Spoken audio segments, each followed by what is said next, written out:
Le chasseur de pierres. Karalen, l'enchanteur personnel de l'empereur, a disparu. L'empereur craint qu'il ait été assassiné ou qu'il ait succombé aux charmes insidieux de la magie du chaos. Il vous incombe de découvrir ce qui lui est arrivé et, s'il est encore en vie, de le ramener en lieu sûr. À votre retour, chacun de vous recevra 200 pièces d'or en récompense. Bonjour à tous, je me lance enfin dans le filmage d'une partie de HeroQuest V2. Autant vous le dire tout de suite, vu le boulot que ça demande, ce sera sûrement la seule partie filmée.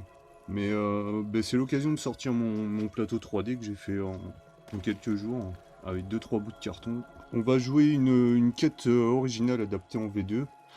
À savoir le chasseur de pierres. Ce sera une quête très simple dans son déroulement, qui permettra de mettre l'accent sur l'assimilation des règles. Donc je vais jouer à 3 héros, avec l'enchanteur, le nain explorateur et le pourfendeur. Donc la salle de départ, rien n'était précisé dans le livre de quête, donc par défaut la salle de départ c'est une porte vers un couloir, à savoir celle-ci, et une porte vers une pièce, ici. La salle de départ, par défaut, elle ne peut pas être fouillée en porte secrète, ni en trésor, et en plus elle est sécurisée de base, donc aucun piège ne peut se déclencher à l'intérieur. Donc dans cette quête, on sait d'entrée de jeu qu'on n'aura pas de porte secrète, donc inutile de s'emmerder à chercher des passages secrets. Et en termes de bestiaire, on a les squelettes, les zombies, les guerriers du chaos, les momies et la gargouille. Donc sans plus attendre, on va pouvoir commencer de suite. On verra les règles au fur et à mesure de la partie. Je vais essayer de pas non plus m'alourdir trop avec les règles, de toute façon. Si vous êtes ici, c'est que vous avez au moins lu le livret de règles, ce qui est quand même la base, quoi. Donc je vais commencer avec le pourfendeur.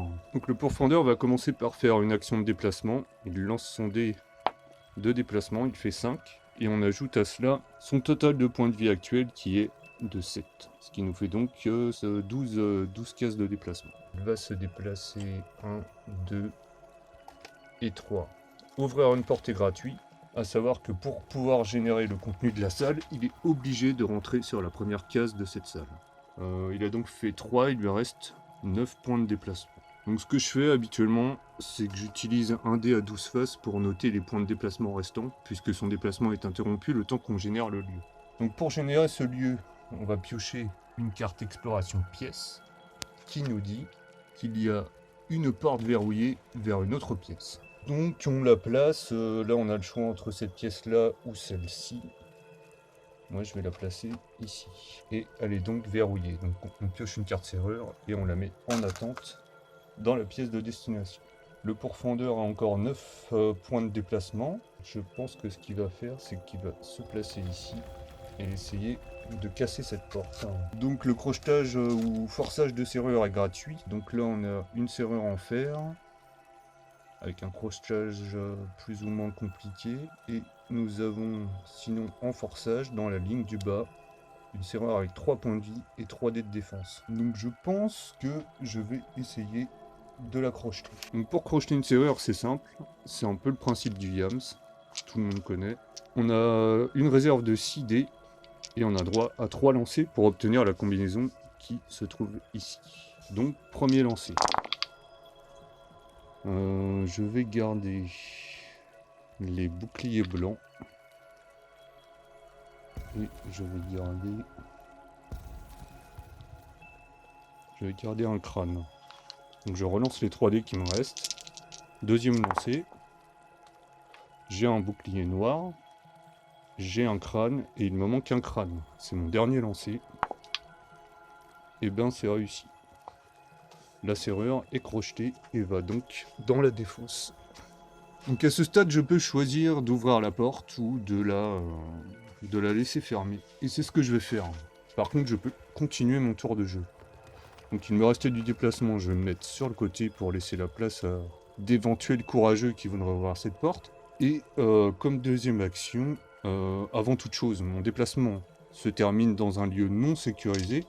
Je dois donc lancer mes dés de piège. Et le pourfendeur a 2 dés de piège à lancer de base. Donc je lance mes 2 dés.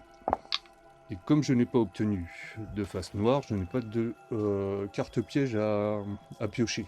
Donc tout va bien pour le pourfendeur. Il lui reste une action à faire.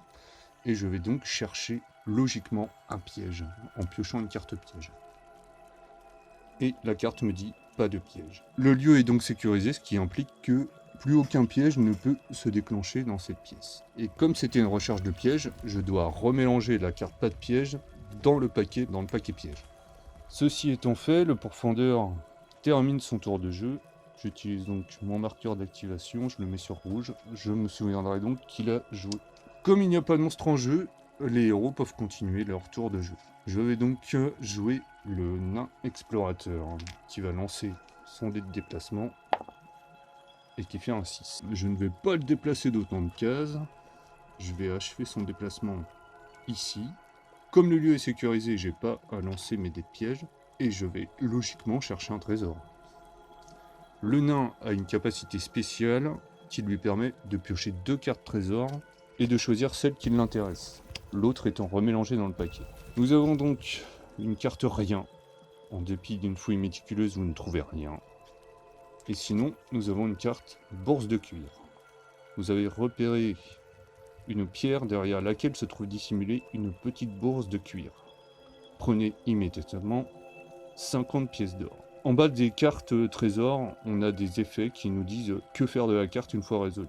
En l'occurrence, là, on la défausse. Donc je mets un marqueur jaune pour signifier que cette pièce a été fouillée en trésor et qu'elle ne pourra plus l'être par la suite. Je prends mes 50 pièces d'or et je remélange la carte rien dans le paquet. Le nain explorateur a donc terminé son tour de jeu. Il me reste l'enchanteur à jouer. Nous n'avons toujours pas de monstre sur le plateau. Il peut donc effectuer son tour de jeu tranquillement. C'est un 1. L'enchanteur n'est jamais bien pressé d'avancer. Ce qui fait donc un total de 6 avec son total de points de vie de 5. 1, 2, 3, 4, 5 et 6. Je vais le laisser ici. En termes d'action, il ne peut rien faire. Il aurait pu éventuellement chercher une porte secrète, mais on sait qu'il n'y en a pas dans ce scénario. Tour des héros se termine donc ainsi. Et c'est donc au tour du joueur sorcier. On va donc lancer pour commencer le dé événement. C'est un bouclier blanc. Cela implique que la piste événement ici n'avance pas du tout. Le tour du joueur sorcier est terminé. Il n'y a pas de monstre à activer.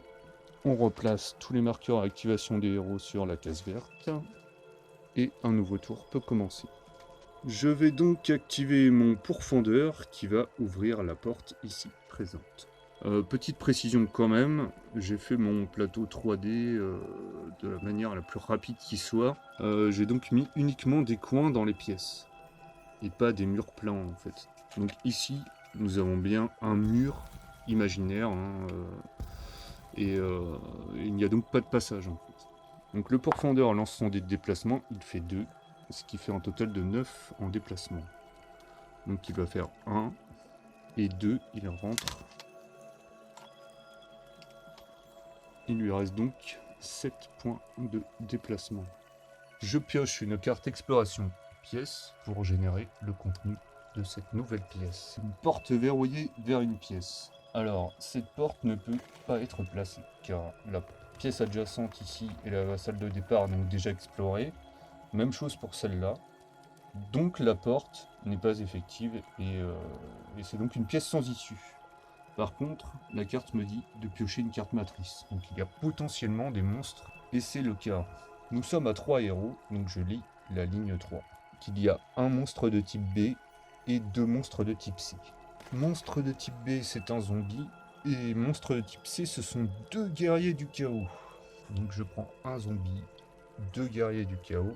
Je respecte l'ordre de la carte, à savoir que je vais d'abord placer le monstre de type B, le zombie, et ensuite les 2 guerriers du chaos.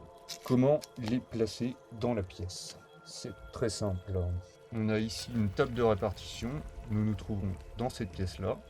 Je lance donc un dé 12 et j'obtiens un 8. La case 8, la case 8 est celle-ci. Donc mon zombie va être placé ici. Et ensuite, on ajoute 1 au résultat pour placer les autres. Donc Le guerrier du chaos sera en 9 et le dernier guerrier du chaos sera en 10.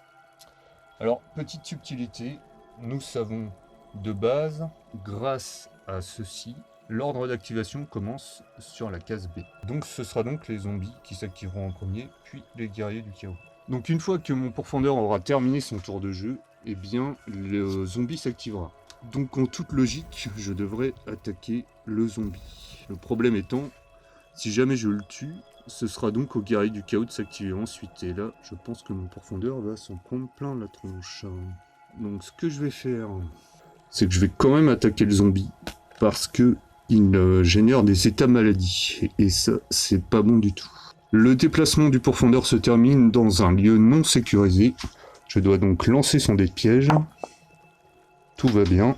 Même si c'est flou, je vous dis que tout va bien. Et donc le pourfendeur va attaquer le zombie. Donc le pourfendeur a la particularité d'avoir la capacité combat à 2 armes. Et de base, il a 2 armes, une dans chaque main.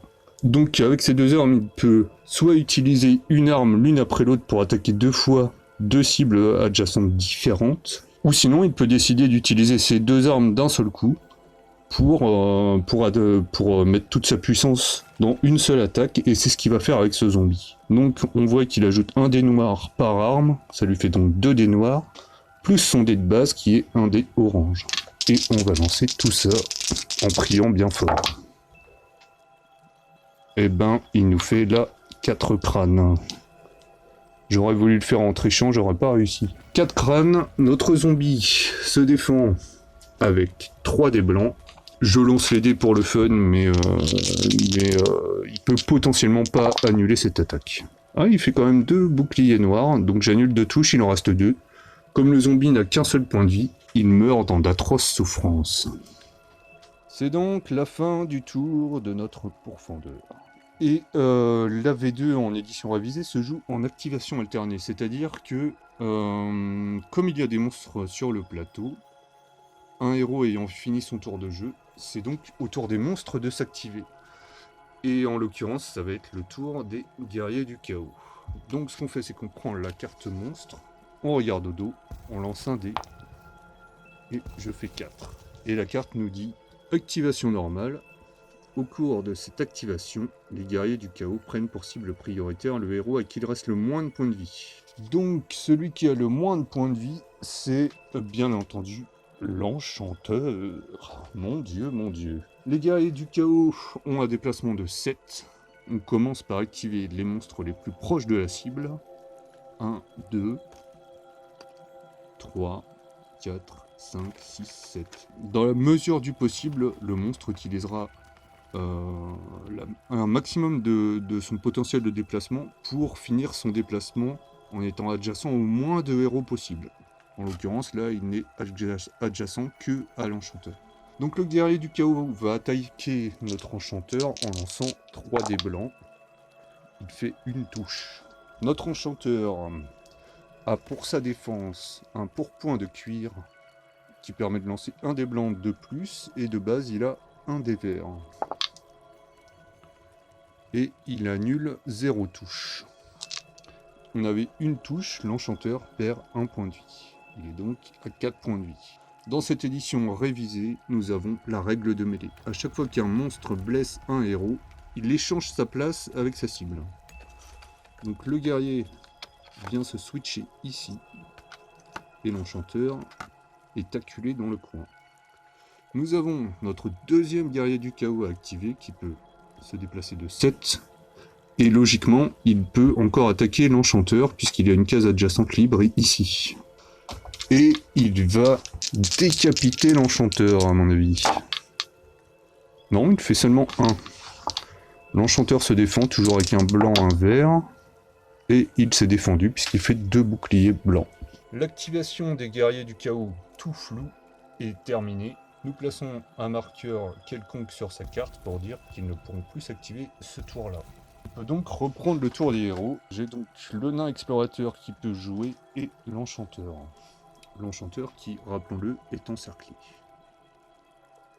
Je vais donc commencer par jouer le nain. Nous sommes dans un lieu sécurisé, donc nous n'avons pas à lancer de dés de piège. Pour rappel, les dés de piège sont lancés au début du déplacement et à la fin du déplacement. Donc mettons par exemple, si le nain commence dans un lieu non sécurisé, il ne va pas lancer ses dés de piège. Mais si jamais il se déplaçait dans cette pièce qui est non sécurisée, à la fin du déplacement, il lancera ses dés de piège. Donc le nain a un potentiel de 7 avec ses points de vie. Je ne vais pas lancer le dé de déplacement, puisque de toute façon, il va se ruer dans le dos de ce guerrier du chaos.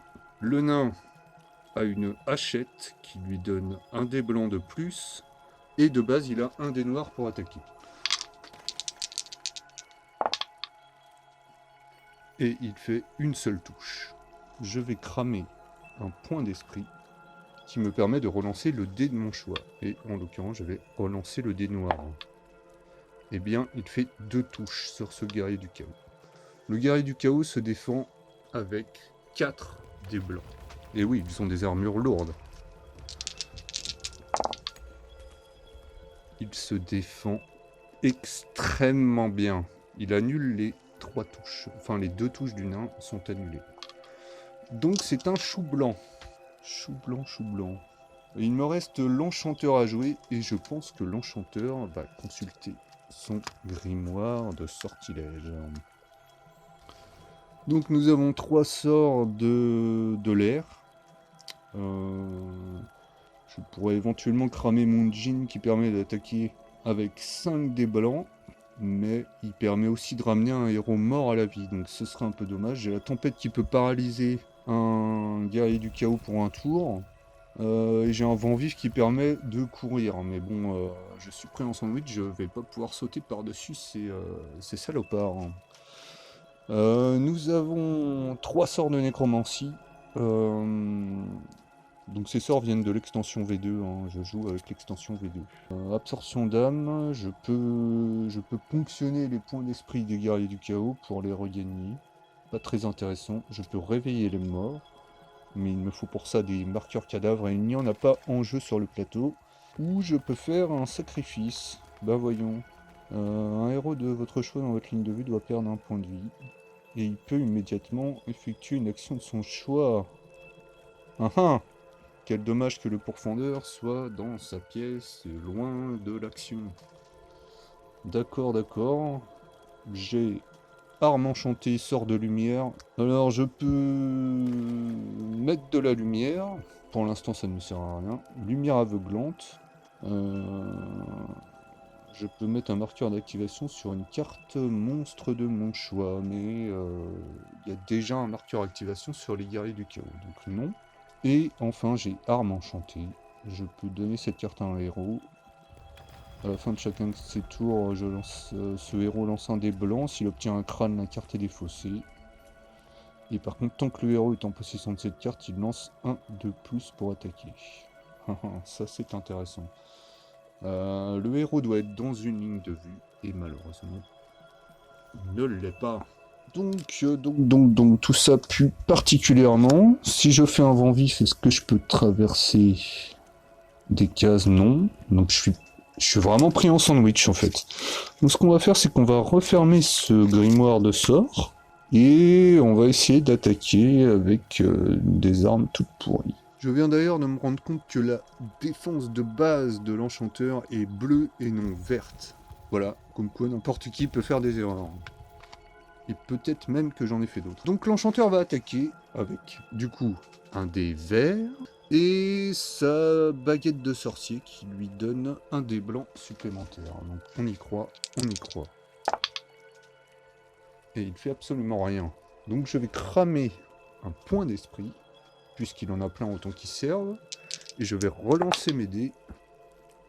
Et c'est encore un score minable. Donc l'enchanteur va rester en sandwich et prier pour sa vie.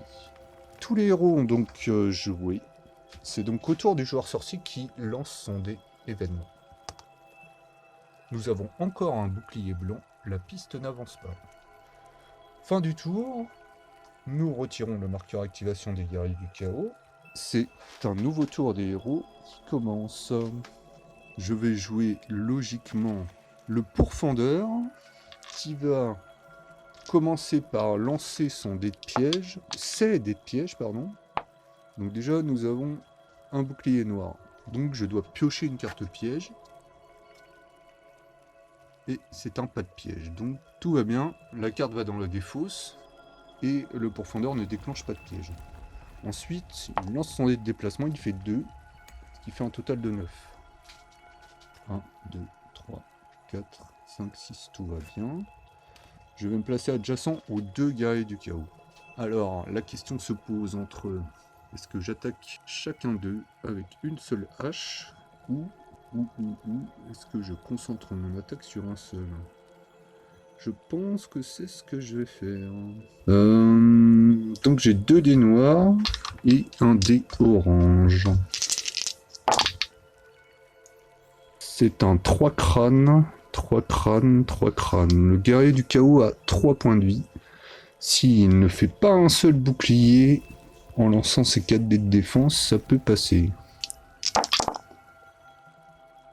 Et il ne fait pas un seul bouclier, donc il se prend 3 dégâts dans la tronche, et il dégage. Donc je vais enlever celui-ci, plutôt celui-ci, car le nain est déjà adjacent. Et le pourfendeur termine son tour de jeu. Il reste des monstres en jeu sur le plateau, à savoir un guerrier du chaos, et c'est lui qui va s'activer. Je récupère la carte monstre, je prends le verso, je lance le dé d'activation, et c'est un 5. Activation normale. Pour cette activation, les guerriers du chaos lancent un dé noir de plus pour attaquer leur cible. Bien. Il y a une chose que j'ai oubliée, c'est qu'on avait fait un bouclier blanc sur la piste événement. Donc l'ordre de ciblage est celui du bas. Donc je suis la ligne, il attaque le nain. Donc il se retourne en grognant. Il lance donc 3 dés blancs plus un dé noir supplémentaire. Et nous avons 3 crânes pour le nain, c'est formidable. Le nain a une défense de base de dés violets et un dé blanc grâce à son pourpoint en cuir. Ouais, mais là, ça va pas du tout. Donc le nain va cramer un point d'esprit, il ne me reste qu'un, et il va relancer ses 2 dés. Il défend qu'une seule touche. Donc il s'en prend 2. Ce qui fait descendre son score à 5. Et la règle de mêlée s'applique. Donc le guerrier échange sa place avec le nain. Le guerrier termine son activation. On place donc un marqueur activation sur sa carte. C'est donc, je vais dire au nain de jouer. Le nain lance un dé blanc, un dé noir pour attaquer.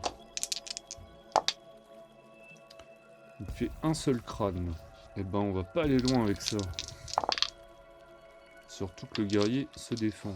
Comme la pièce est sécurisée, je peux me déplacer comme j'ai envie. Je vais donc me placer ici. L'enchanteur. Est-ce que l'enchanteur va attaquer avec sa baguette de sorcier? Ce qui est dommage, c'est que j'ai pas vraiment de sort d'attaque, quoi. Eh bien, je crois que je vais essayer quand même de lui grignoter quelques points de vie. Oh, bah dis donc, il est très en forme. Bien plus que le nain. D'accord, donc 2 touches. 2 touches, et le guerrier en annule une. Il en annule une, sauf si je crame un point d'esprit pour lui faire relancer ce dé-là. Il y a peu de chances qu'il en refasse un quand même. Et c'est ce que je vais faire. Très bien. Donc là, on a 2 touches qui passent. Le guerrier du chaos se prend 2 dégâts. Il ne lui reste qu'un seul point de vie. Le tour des héros est terminé. C'est au tour du joueur sorcier. Et le dé événement fait un autre bouclier. Évidemment, c'est incroyable. Donc l'ordre de ciblage ne change pas ici. L'événement n'avance pas. Et on retire le marqueur activation de la carte du guerrier du chaos.